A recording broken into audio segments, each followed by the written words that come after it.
Walk. Come along. Walk, walk. Walk on. Walk on.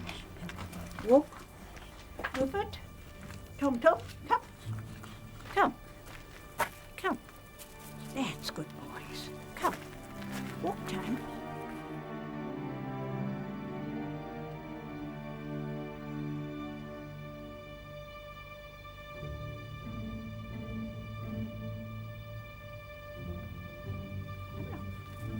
Walk time.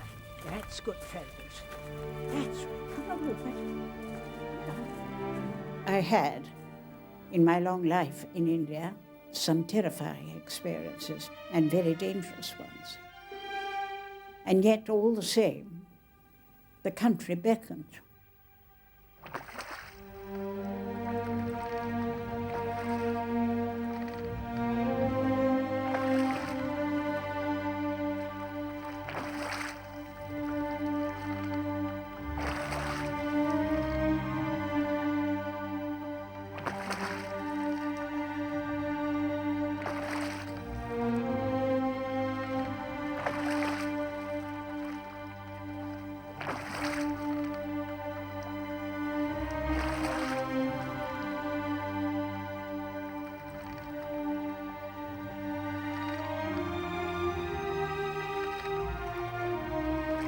My father was in a steamship river company, which meant we didn't live in the cities, thank God, but always on the banks of our great rivers.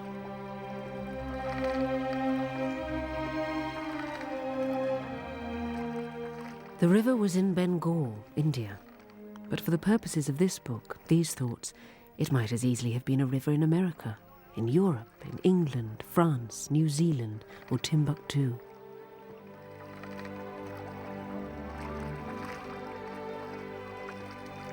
Harriet's River was a great, slowly flowing, mile-wide river between banks of mud and white sand, with fields flat to the horizon, jute fields and rice fields under a blue weight of sky. "If there is any space in me," Harriet said when she was grown up, "it is from that sky." The river itself emptied through the delta into the Bay of Bengal, its final sea. There was life in and over its flowing, an indigenous life of fish, of crocodiles, and of porpoises that somersaulted in and out of the water, their hides grey and bronze and bubble blue in the sun.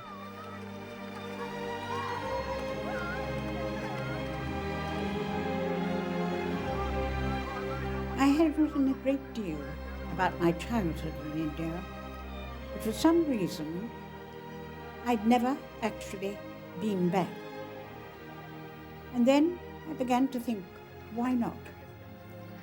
And that brought memories, the sun and the brown bodies, the smell of dung fires in the evening, the unashamed smell of cess mingled with the scent of flowers. And I particularly wanted to share it with my daughter Jane, because she left India when she was 10 years old, and I didn't want her to forget. She had such wonderful memories of Narangan. It was the sort of one of the happiest times of her life, playing on the river and in the garden. And she'd often described it to me. She used to have a large photograph of it in her bedroom.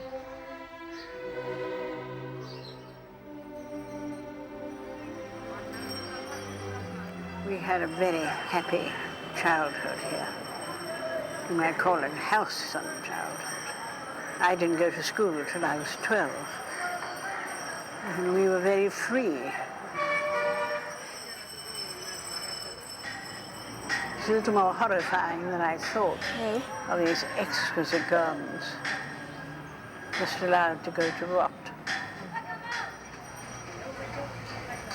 Was the veranda the same? The veranda's the same, yes.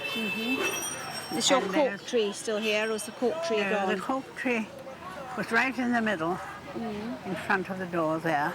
Yes. And it was a huge tree, bigger than that. And it had a bowl in it, a secret hollow, and I used to keep my poems there.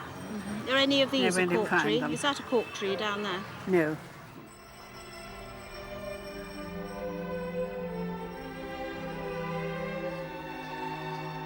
In the little town in Bangladesh where we lived, there were very few other children, and there were certainly no books. So we wrote our own. I never remember a time when I didn't write. I wrote my autobiography when I was 8. It was very highly coloured and utterly improbable. When I showed it proudly to my father, he laughed. And I said, I'll never write another word again, and of course began the next day. They lived in their house beside the river in a jute pressing works in a little Indian town. They had not been sent away out of the tropics because there was a war. This war, the last war, any war. It does not matter which war. It is strange that their first Latin declension and conjugation should be of love and war. A mo, a mass, a mat. I love, he loves, you love. Oh, I can't learn them. Do help me, Bee. Oh, Harry, very well. Which one will you have? You had better have love, said Harriet. Bee, tonight is Diwali. I know, said Bee, but if you haven't done your homework, you won't be allowed to go. Is Captain John coming tonight? Bee raised her head. I suppose he is. And she added uncertainly, bother. Yes, bother. We don't need grown-ups, said Harriet. Don't we? I was a very plain child. All my other 3 sisters were exceedingly beautiful. And Fa was very good looking. And I remember one day at lunch, we always had lunch together, the whole family. We used to call it tiffin. And he looked down at the table at me, and he said, where did that child get that face? And I left the table and went out into the garden and sat amongst the canna lilies and wept.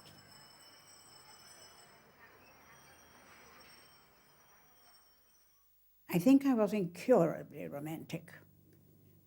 John was the attractive one, my older sister, but I was bitterly jealous of John. I have green eyes, not for nothing.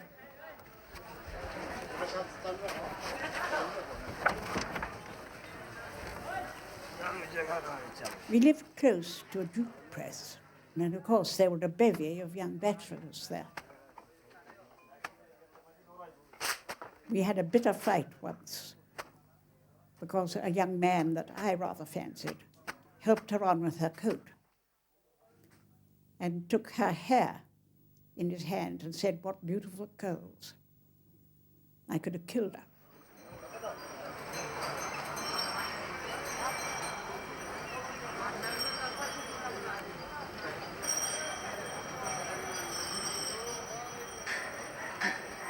All these things my mother protected so carefully, all just thrown away. They reduce everything to devastation. It's amazing. They don't seem to be able to keep up a standard. I think on the whole it would have been wiser that I didn't really come here. I'd rather keep it in my mind as it was. Now that image is gone, and I just feel very sad.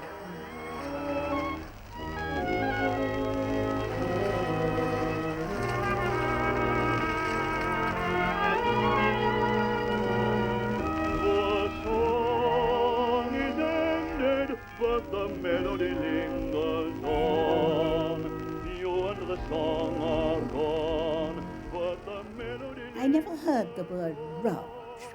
People nowadays talk about the Raj. And I had no idea what people really meant by it until much later on, when I was 18, and I read A Passage to India. And then I really began to look at my family and wondered if we were like those people, a kind of species apart. Very nice. Very nice to see you. Welcome back to Tolly Country Club. And thank you for the welcome. It's very nice to be here after all these years. Yes. Now, let us have a little drink. Thank you. Rumer, has Tolly changed very much since the years you first knew it? Well, you should really tell me that. But to me, it looks very much the same. Still the spaciousness and green and pleasantness, and I suppose all the same wonderful events and interests that used to go on then are still extant. For instance, we used to have the ritual Sunday morning rides, and of course we had balls, and there were balls here. The great ball of the season, the Go Lightly ball, was given by the heads of all the firms, so it was a very marvellous dance. It was always held here. And the men used to look very, very nice. They really made them look like the most marvellous creatures. I suppose I led a very headlong life. I went out 67 nights running, usually with different men. And it was really quite harmless. We went on long drives. We didn't come back to the early hours of the morning. I danced a lot, went on treasure hunts. It was comparatively harmless, but I soon got a reputation for being fast. We used to have tremendous parties 4 or 5 nights a week. You know, we had bunkers around on the golf course. And one used to go around after midnight, and the bunkers were, after midnight, were well occupied. Which, you know, today one finds the bunkers empty. And we had a wonderful secretary of the club at that time, and he went around just after midnight one day. He heard one of the caddies told him there was something going on in the 18th bunker. He went round with his torch, switched it on, and there were a couple. My dear sir, you're not even a member. अच्छा माहौल था, अच्छा service, अच्छा ironing, अच्छा बोलना, बल्कि चलना भी एक किस्म का जो है सिखाया जाता था, किस तरह से चला जाता है रूम के अंदर, कोठी के अंदर। ये सब माहौल उस ज़माने में, ये ब्रिटिश के ज़माने में हम लोग किए हैं, सीखे हैं, तब जाके हुआ है। तो वो माहौल कुछ और था, और आज का माहौल जो है वो माहौल इस क्लब में नहीं मिलेगा। I began to feel that I must show some signs of rebellion against the large system. I opened my own dancing school in Calcutta as part of my defiance. Nice girls in Calcutta society didn't work then, and a dancing school was particularly outrageous because in those days a dancing school in Calcutta was almost always associated with brothels. I used to get calls from unknown gentlemen saying, could I supply a few girls for the evening? And my father warned me what would happen. And it did happen. I was ostracized. Friends whom I'd known for years were not at home to me. They wouldn't allow their daughters to mingle with me. And I went even further. But I taught the Eurasians, who were then really debarred from all society. Both Indian and English looked down on the Eurasians tremendously. When I first met her, I was looking for a job. And the only job I could do was to play the piano. And so I went to meet Rumer. She terrified me, or shall we say intimidating. But very fortunately, we got on well. And I could sight read well. So I got the job. She was so austere. She'd walk onto the ballroom floor, dance floor, with all these kids around her, telling them to do pas de chas and entrechats and what have you. And Rumer had them completely under her thumb.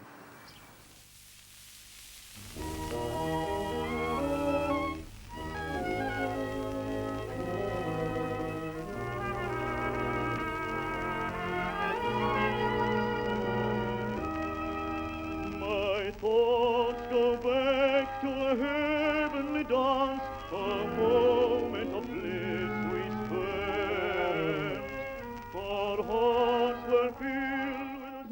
party, I met Lawrence Sinclair Foster, and he immediately singled me out. I can't think why. I had made myself a deliberate outsider, and he was enormously popular. He was also very attractive. He had hazel eyes and a smile as if he didn't care a whit about the world or what the world thought of him. He was a magnificent athlete, which of course went down very well in Calcutta. He was one of the Worcestershire Fosters. No one saw how graceful he was until he moved. And yet I was a dancer and he couldn't even dance. And when everybody else forsook me, he was still there. And he would coax me to come out and leave my accounts and my practicing. And it was very pleasant to be coaxed and taken out to dinner and have a little fun. But he was a complete Philistine. Whereas I, with my obsession with poetry and books, you would have thought it would bored him. But I mean, Lawrence truly thought that Rumer Godden was a curry. And if we went to a concert, which we very seldom did, he would take his seat and say, "Wake me up when it's all over." But anyhow, we became closer and closer. And of course, the inevitable happened, and we made love. I had twinges of conscience about it. I thought of my father in particular, what he would say. But then I used the old Calcutta adage, well, nobody knows, nobody need know. And then I found I was going to have a child. Well, in those days, it was illegal to have an abortion. But Lawrence said every Indian had his price. But the whole of me cried out, no, this is our child. Nothing would have induced me to give him up. Or her.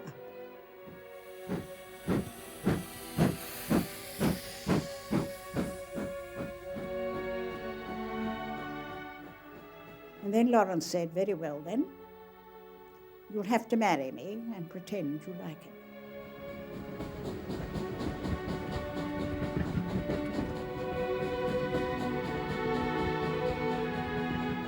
And so we were married at the cathedral in Calcutta in full panoply. But I felt an awful sham in my white dress and veil.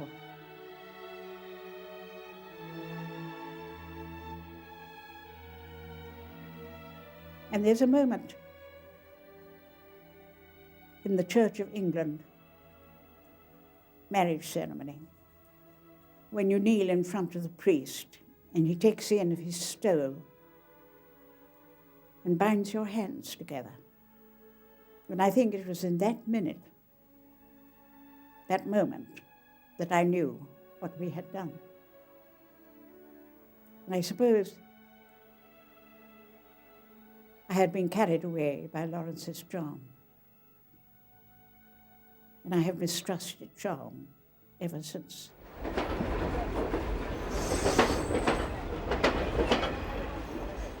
We went to Puri for our honeymoon. It's on the coast of Orissa, and a little further up the coast was the great sun temple of Konark, one of the greatest temples in the world.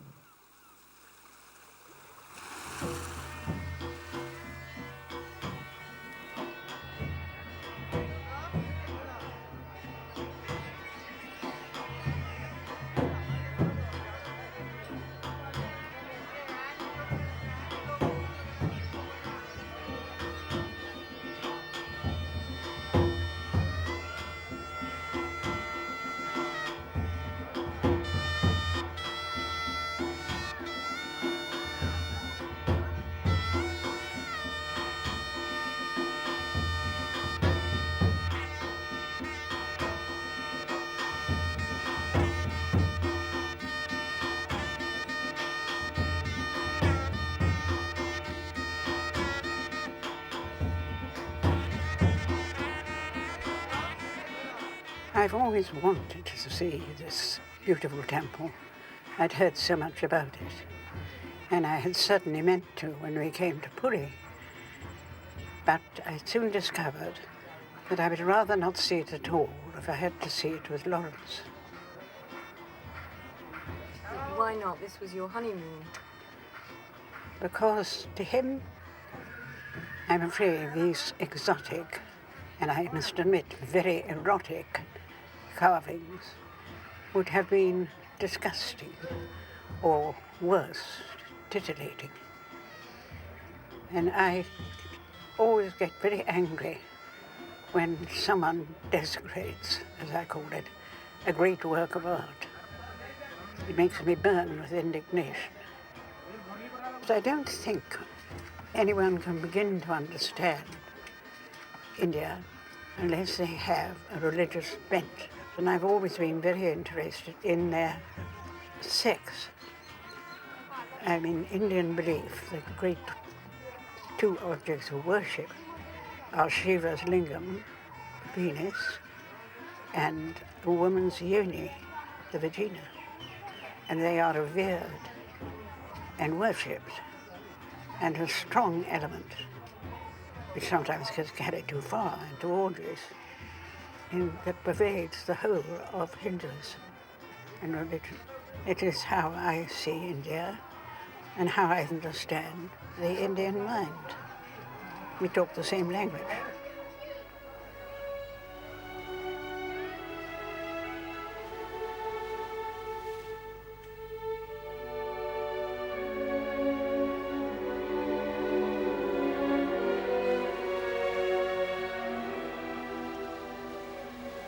There was something magnificent about him, a curious word to use for a young man. She found she was looking at him with an again curious minuteness.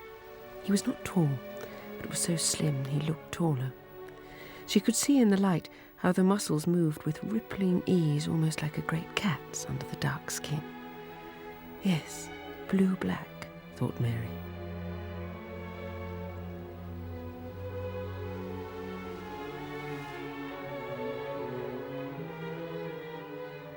The shoulders were broad, the head well set, his face fine-boned. His eyes were brown, not black as with many Indians. They looked light in the darkness of his skin.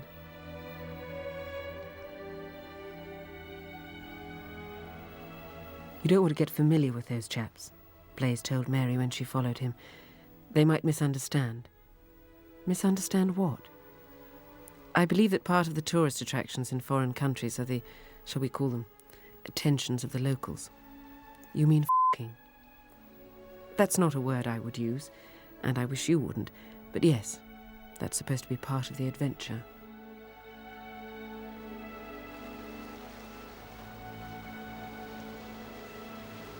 I don't think I had at all the feelings of a new bride.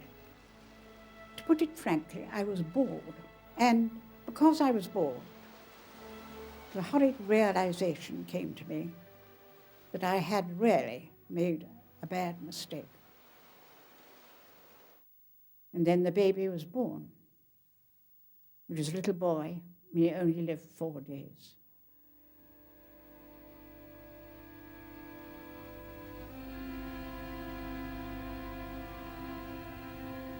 I was stunned with grief. But I don't think it ever occurred to me to leave Lawrence, though he was not affected, really, by the baby's death very much. He was sorry, but life went on just the same.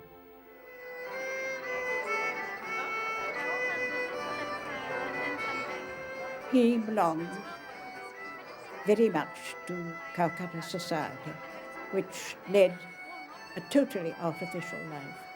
Endless parties. What did you play, 9? She played none. She walked none. Sometimes in the cold weather season, there'd be 5 or 6 cocktail parties a night. We dined out most nights. But they knew nothing of the country. They knew nothing that was going on of the struggle for independence. course, it was very hard on Lawrence. He so badly wanted his wife to shine as he shone in public. But I couldn't. I didn't, I knew that you had written a lot of books, but I didn't realise you'd written so many. Well, you've got to remember the years I've been at it. Yes. I began when I was 5. Really? Yes. Gosh, 5. 5.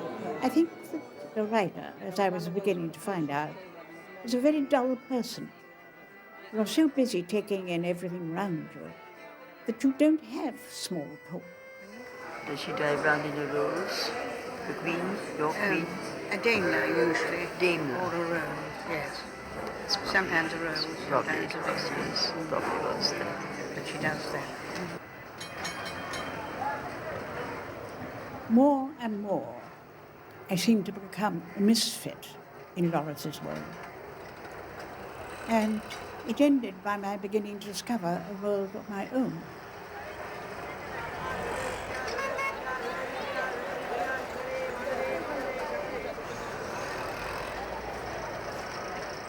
Perhaps because I had taught Eurasians in my dancing school as an act of defiance, I began to find tremendous drama in their lives. I've always been attracted to drama, and I actually dared to venture, in fact, very often, walk where no English girl, young woman, would have walked, in the labyrinth of streets and little alleyways where these people lived in great squalor and very poor houses, and listening to their talk. What I was unconsciously moving towards was writing my first serious novel, the story of a Eurasian girl and a young Englishman lately out from England, because I could not bear the treatment meted out, particularly to the Eurasian girls.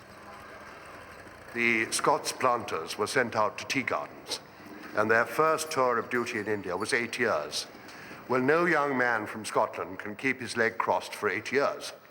And he obviously got together with some delicious little coolie lady, the coolie lines, and they produced children.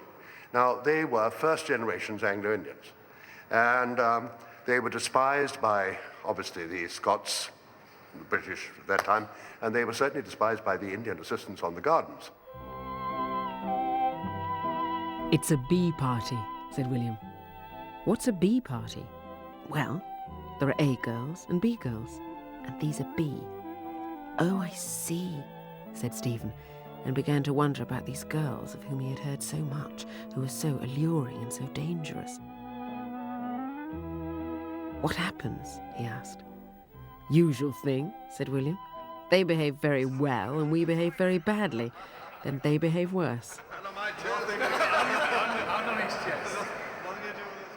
It was a hurtful book. It hurt a lot of people. And I blame the Britishers, because they were having a good time for nothing. The Britisher would meet these girls and take them out, give them a whale of a time, then they'd push off to England and marry their own wives and come back. And these girls would be waiting there, hoping that he'd be on the next boat. It was it was hurtful. Then, when Lady and the Unicorn was published, I think Lawrence was shamed. Why do you have to write about Eurasians, we said. And true, his friends said to me, you know so much about them that people will think that you're an Eurasian too. And they couldn't understand that I didn't care if they did think so. And I suppose we gradually drifted apart. We had another child. We had Jane, my first daughter, and another daughter, Paula. I remember him being a very kind, happy person. He used to take us out. We went to the zoo. We used to go and watch him play golf at Tollygunge. I think there are two sides to every problem. I think Mother was probably a very, very difficult person to be married to. Like my aunt was also very difficult. And I think, again, the work came first, and I think my father did find this quite a problem.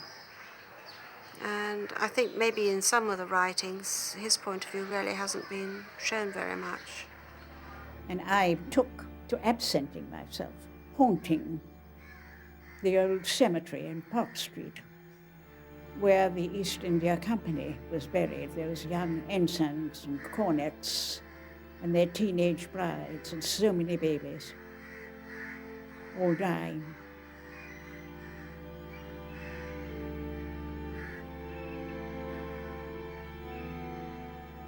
And graves tell you so much.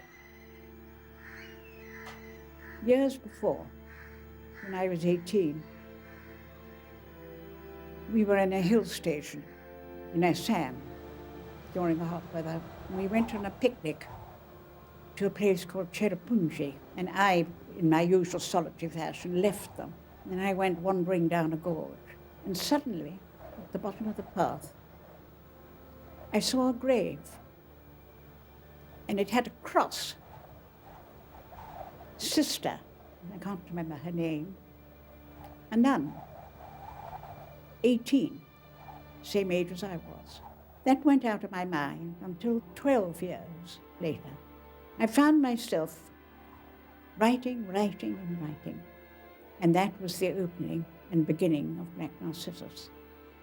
Black Narcissus was written in 1939, and it tells the story of a group of nuns who arrive in the foothills of the Himalayas and try to set up a school and a hospital and try really to impose their values and their beliefs on the local people. And it's a story of how that quite dramatically doesn't work.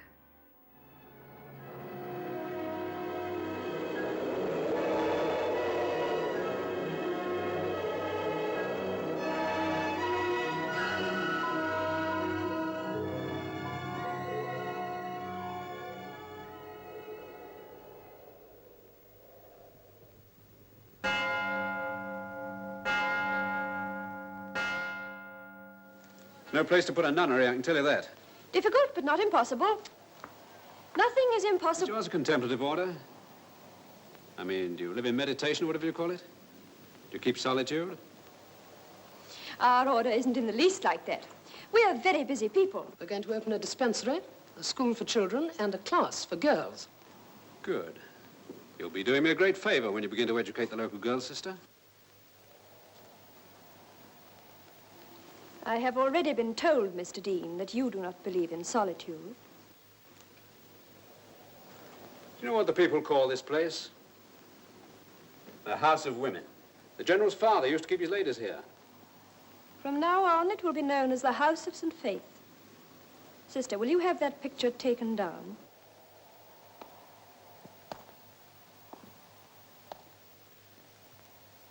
I give you till the rains break.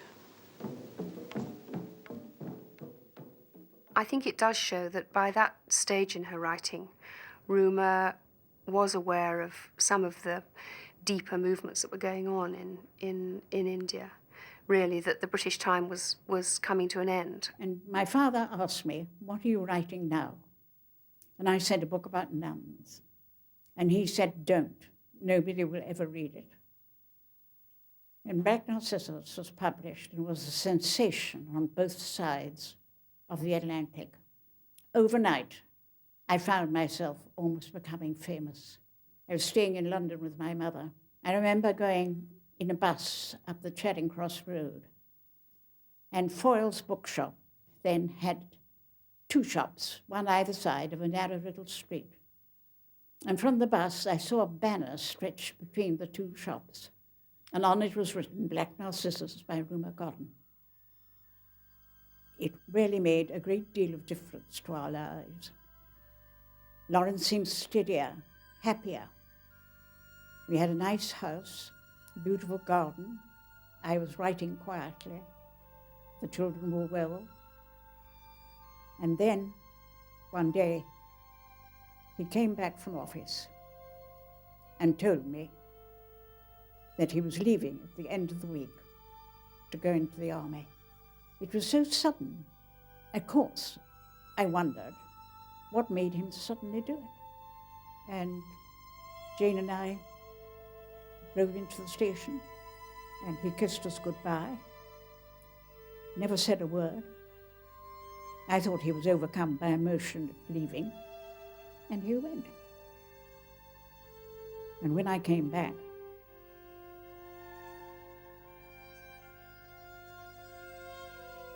the full extent of what had happened broke.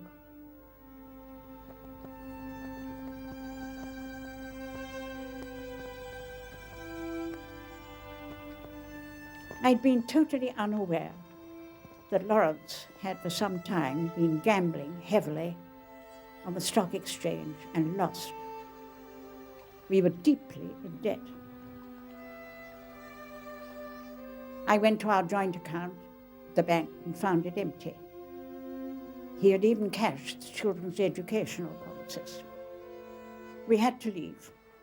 I sent for the directors and said I would pay his debts, but all my Black Narcissus money wasn't enough.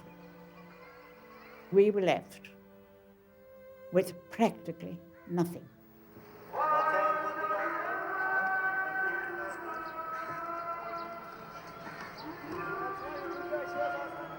I couldn't believe that it was happening to me. I thought, what shall I do?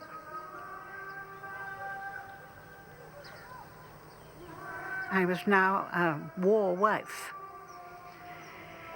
and we were told that we must choose one place in India and stay there for the duration. And so I chose Kashmir.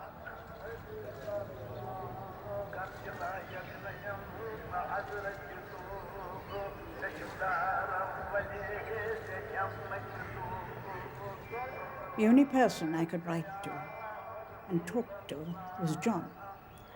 She and I had always been like Siamese twins. Kashmir, 1942. Dear John, Lawrence has been commissioned and is in the 11th Sikhs. They are still in Rawalpindi. He is repentant and says he wants to come up on leave and sort things out. I don't believe they can be. We were in Kashmir nearly a year before I saw Lawrence again. And he came up, and we managed to get away just for 2 or 3 days by ourselves on trek.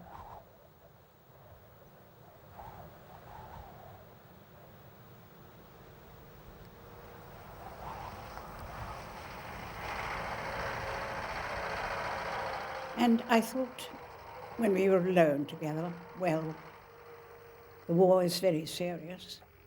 What's the use of nagging? He'll probably be sent overseas, maybe killed. So I just gave myself up to him.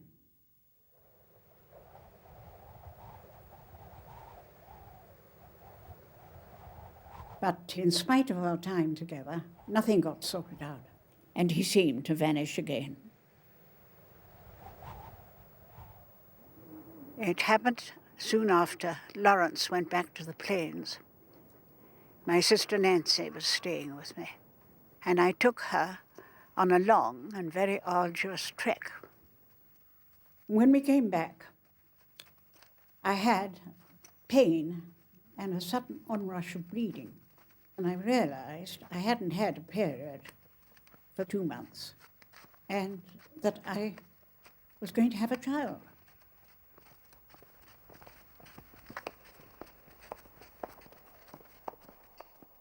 The bleeding went on, and I realized I was having a miscarriage. There was no doctor nearer than Srinagar, and I owe my life at that time to my head pony man, Jabara, and his son, Amma. Good morning. See you again. Remember the man, sir? Well, you take you on. Long time. Long time. Ask him if he remembers. that was Yadus. Yes. And Jane Baba? Jayan Bhavat. Paula Baba? Paul Baba, Yad. Yeah. You remember coming with me on the ponies? Şey ya delta mesela güren seriyorsun. Yes. So as Guris bu seta şokin su kız Guris. So şey Guris pertemiz gobaza. Padasa ne mi olsa nakslı. Kyaje yet asma gaadi paadi asna pakan kedi. Sadak te asna ठीक है. I never told Lawrence about this. Why not? I had ceased to be his business, shall we say.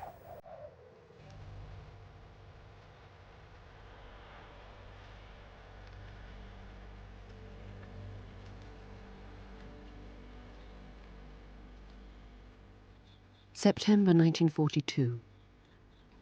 Dear John, Lawrence is utterly content with army life and obviously doesn't want the content disturbed by us. He has, too, found a boon companion in a young officer's wife. Her husband is overseas. I don't think it is serious, but we talked of divorce. He blithely agreed on condition that I gave him complete financial freedom from the children.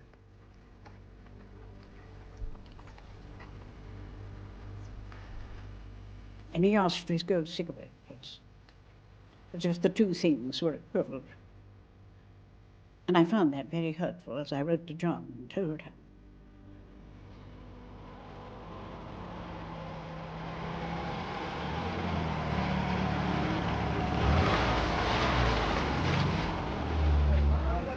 The realization came to me that now I was completely on my own. Is this the place, Mother? Well, it's not the old hospital. Must be a new one.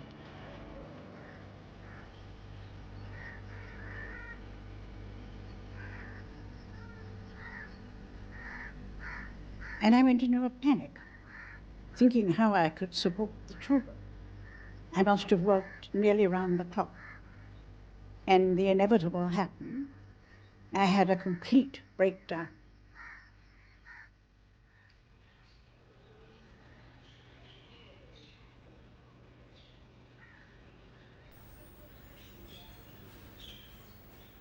I can remember one of the doctors saying to me, "You have typhoid and pneumonia and jaundice. You're not very well."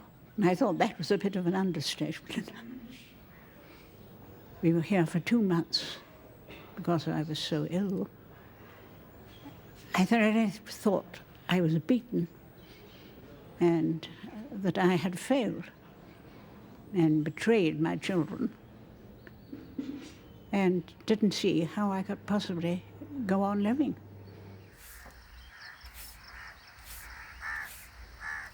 I could see no solution. I could see no way we could go on living. And it looked very likely that I would die. And then what was going to happen to my children? Mother was in a small room of her own. It overlooked the cemetery, which was outside the hospital. And I used to hear the wailing and the chanting as they brought the bodies to be buried.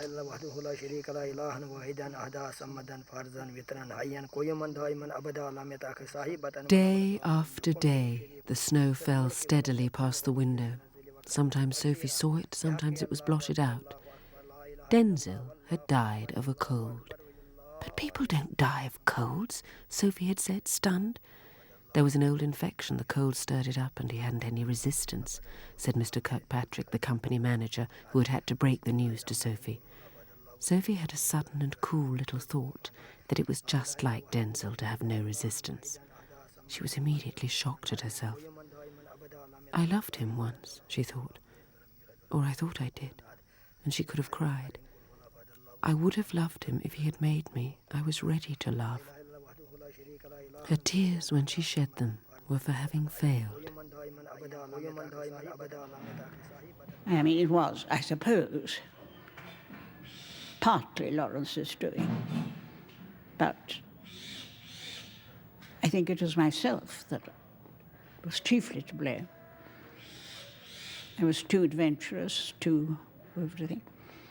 And I still think, in my heart of hearts, if he had married a different woman, not so peculiar one as I was, he might have been all right. So that I was very much to blame. بحق الله أكبر الله أكبر لا إله إلا الله والله أكبر الله أكبر ولله الحمد. I couldn't do anything but lie still. And that's when I began to think seriously of a solution, and found a solution.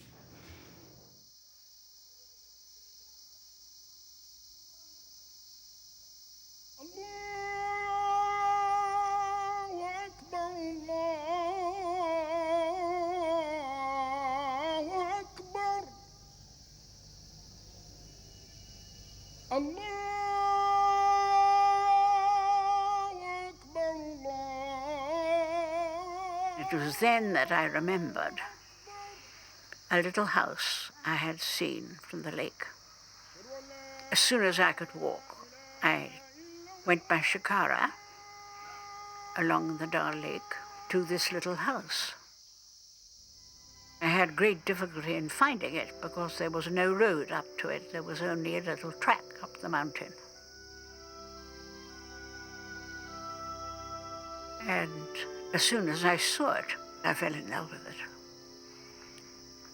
And I suppose I was totally mad because it had no electricity, no water in the house, and no white person anywhere near.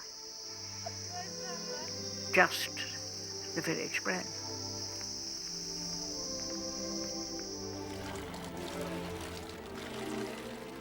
But I felt very strongly that this is a place where we could all be healed and find peace.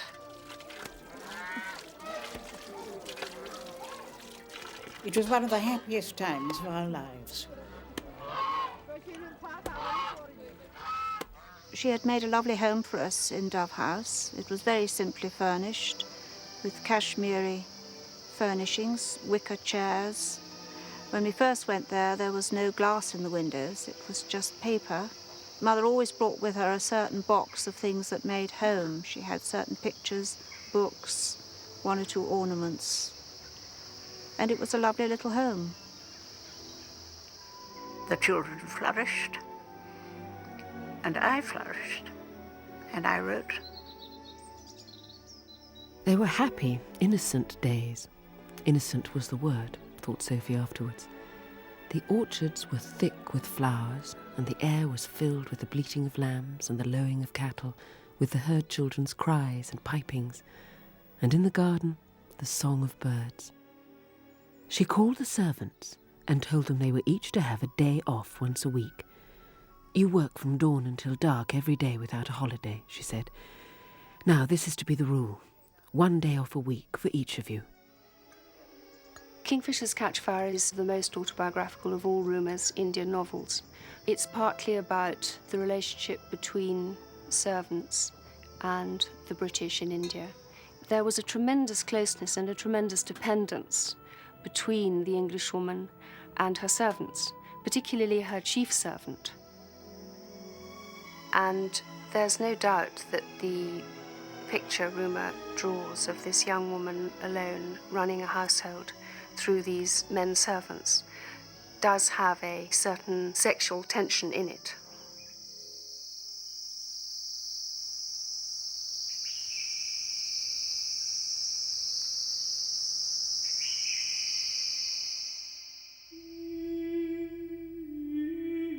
She thought of a legend she had heard of the lotus marriage. The male flower rose up through the water when the moment was ripe and seized the female flower as she swayed, dragged her under and pollinated her and let her go. She began to be haunted by a dream, and all day the dream seemed to stay with her, so that she was by turns exhilarated and then sleepy. In her dream, the flower was a male, and when he seized the female flower, it was herself, She, Sophie. She did not know the man. The lotus was not any male she had known, but in the night she would wake throbbing, and for a long time she could not believe she was alone.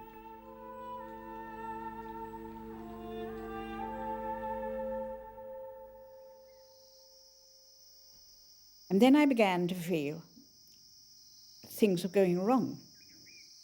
We were all ill. And added to that, I was curiously lightheaded.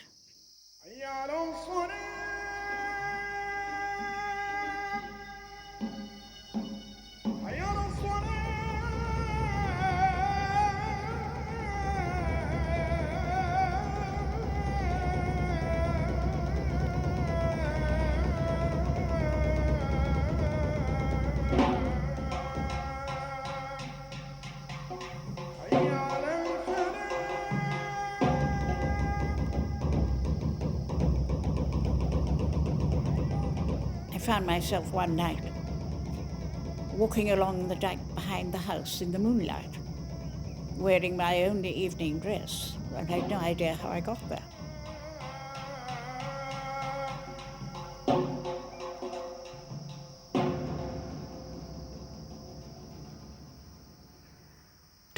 July 1944. My dear John, I have a dreadful affliction at the moment. Every time I sit down to write a letter touching this affair, I weep, and I just can't help it. One day at lunch, for the children, I'm telling this rather brokenly because it was a terrible discovery. And we were having a dish that is very familiar in India, particularly for children. That is rice with a lentil sauce called dal. And Jane said, "There's something in this. It tastes gritty, sandy." I said, "Nonsense." And I said, "Yes, it is. Look." And I took it to the window, looked at it. And something sparkled in it. So she looked again. And I realized it was glass. She sat where she was for a long time. Little words came up, scattered and broke in her mind. Why? Why? Nobody hates me, thought Sophie. A year ago she would have panicked. Indeed, for a moment, crouched there, she thought how she and the children were alone, defenceless, ringed in by servants and villagers who had suddenly become hostile. तत् मुतलिक मैं ये याद कि फॉशर chit सूजमत menace मालिस जबारस कि मे सा ये बचन जहर दिन पत वो सो ये पे वोत शहर वोन तिमन नौकरन दोन कित पे दलिल तमो दोस ना अस वोत जहर दुतमुत कह अलबत् अस गगरन खतर शीश थोमुत गई सो मास अचानक वोत पत तथ खानस टेस्ट कोर्मुत तम मज शीश द्रामित पत मिस फॉस्टर कोर्मुत case police case Apparently he had done this before to some other European ladies.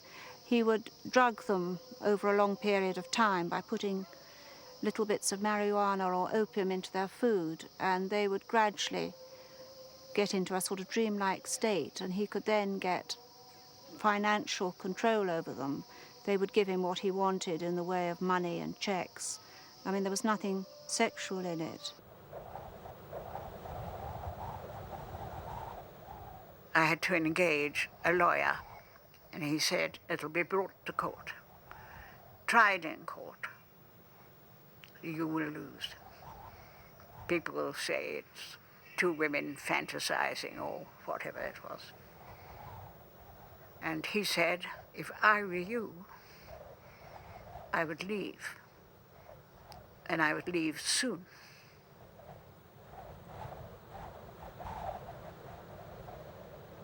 She tried breaking the conventional colonial rules and going and sharing an Indian way of life with the Indians, and that hadn't worked out either. So you could say that for her, as for the British in India generally, there was no quick or easy answer. And it haunts me still. I shall bear the scars of that until I die. Physically, and mentally. I arranged for Jabara to bring a car at dawn. I didn't even tell the children what was going to happen. I woke them in the darkness, dressed them hurriedly, hushed them not to speak. Don't tuck my leg in. No.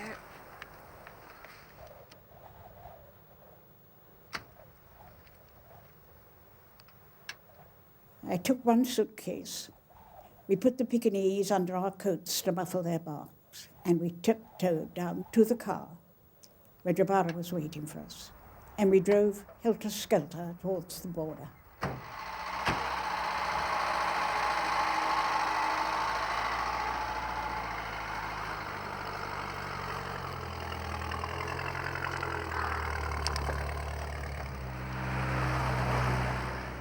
Harriet wiped her eyes.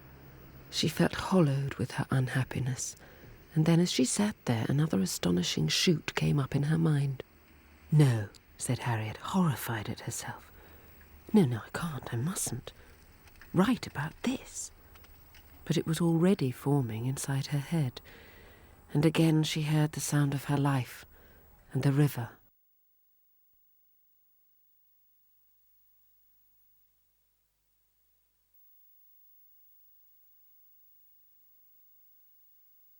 Yes, away. Yes, away. Come. Come along. Walk. Walk on. Walk on. Walk.